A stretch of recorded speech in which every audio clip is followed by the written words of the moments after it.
जो प्रवीण था उसको 5 साल पहले किसी बीमारी के चलते एक्सपायर हो गया थे भाई। का पालन पोषण बड़ा वाला कर रहा था भाई, उसकी साली लगी तो फिर तो बड़ा पालन पोषण कर खेती बाड़ी वो देख रहा था। तो इनमें क्या फंदा था कि तो एक किसान के 3 लड़के थे, एक बीच का तो एक्सपायर हो गया था किसी बीमारी के चलते 5 साल पहले, एक की हत्या होगी, तीसरा जो उसकी हत्या का आरोप जो है, जो बड़ा की हत्या हुई है उसका आरोप उस बड़े पे लगा है। पूरा परिवार बर्बाद हो चुका है। स्टोरी अपनी सुनना और गलती किसकी ये भी बताना, कमेंट करके बताना। लास्ट में अपनी राय बताऊंगा गलती किसकी है। बने रहे, मैं बताता हूँ दोस्तों। हेलो नमस्कार राम राम दोस्तों, मैं नविका शर्मा भाई किसान था। ये अभी कुछ दिन की खबर है, पहला सुन लेना, नाम भी बताऊंगा। किसान था, 32 बीघे जमीन थी। ये सबसे छोटा जो है बीएसएफ में था। 2 भाई थे, उनके नाम वगैरह मैं भी बता देता हूँ। एक का नाम था विपिन, एक का नाम था प्रवीण और एक का नाम था अरविंद। अरविंद सबसे छोटा था, वो बीएसएफ में था। वो जो प्रवीण था उसको 5 साल पहले किसी बीमारी के चलते एक्सपायर हो गए थे भाई। वो विपिन था, विपिन जो खेती बाड़ी देखा था। और विपिन और प्रवीण की 2 सगी बहनों से, मतलब उसकी 2 सगी बहनें थी। और जो सबसे बड़ा था उसके कोई बच्चे नहीं थे। और सबसे बिचका था जो एक्सपायर हो गया था, उसके 2 लड़की 1 लड़का थे।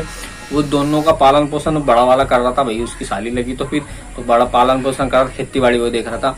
तो इनमें क्या फंदा था कि इनमें जो अरविंद है और बड़ा है, बड़े ने ही जो है पढ़ा लिखा के जो है उसे फौज में भर्ती कराया। तो उनमें जो संपत्ति विवाद चल रहा था, संपत्ति विवाद चल रहा था, उसका निपटारण करने का जो कर सकते थे उनके फादर थे, वही कर सकते थे। उन्होंने 21 अगस्त को छुट्टी पर आया था भाई, ये फौजी जो अरविंद थे।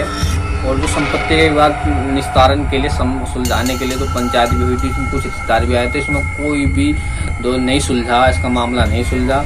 और जो है काफी प्रयास, नतीजा कुछ नहीं निकला। और 2 दिन और जो कुछ दिन पंचायत होने से पहले भी इन्होंने जो अरविंद थे, इन्होंने जो रिपोर्ट जो न्यूज में है कि जो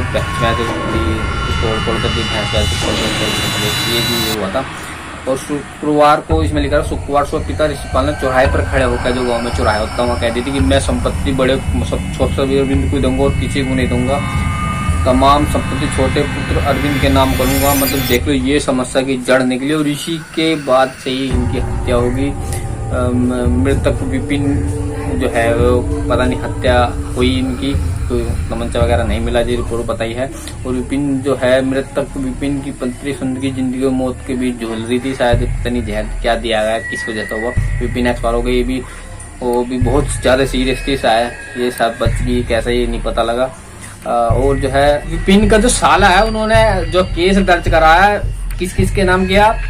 सबसे छोटा भाई अरविंद, उसके नाम। भाभी पिंकी थी, ऋषिपाल अरविंद की वाइफ। माँ किरणवती, पिता ऋषिपाल, इनके हत्या दर्ज कराई गई। माँ को अरेस्ट कर लिया गया। और जो तीनों जो है और वो भी फरार हो गए। अब जो है ये खबर जो छपी थी 9 तारीख में सितंबर को छपी थी, हमारे में भी दैनिक जागरण में छपी थी। खबर ये मेरठ की है। कमेंट करके बताना जो वीडियो देख की गलती किसकी थी, फादर की थी या अरविंद की थी या प्रवीण की थी। विपिन की गलती बताना। जो समस्या, मैं अपनी राय बता दूं, जो समस्या थी संपत्ति विवाद का, तो फादर जो माँ बाप होते हैं वही सुलझा सकते हैं, कोई नहीं सुलझाता। इन्होंने जो पक्ष किया जो सबसे छोटे पे कि ऐलान किया जी मैं दूंगा, ये सबसे बहुत जो है सबसे बड़ा मुद्दा बन गया इनका। जो तनाव और बढ़ गया भाई। सबको जो बराबर देखना चाहिए, जो बच्चे हैं माँ बाप को बराबर देंगे, संपत्ति को बराबर बांटनी चाहिए थी। जो एक्सपायर हुए हैं तो भाई उनके उसमें उनके बच्चों को दी जाती, तो बालिग बड़े हो जाते उन्हें उनके नाम हो जाते कराई जाती। बड़े को बड़े के हिस्से की दी जाती, छोटे को छोटे को दी जाती। सबका निपटाना आराम से होता।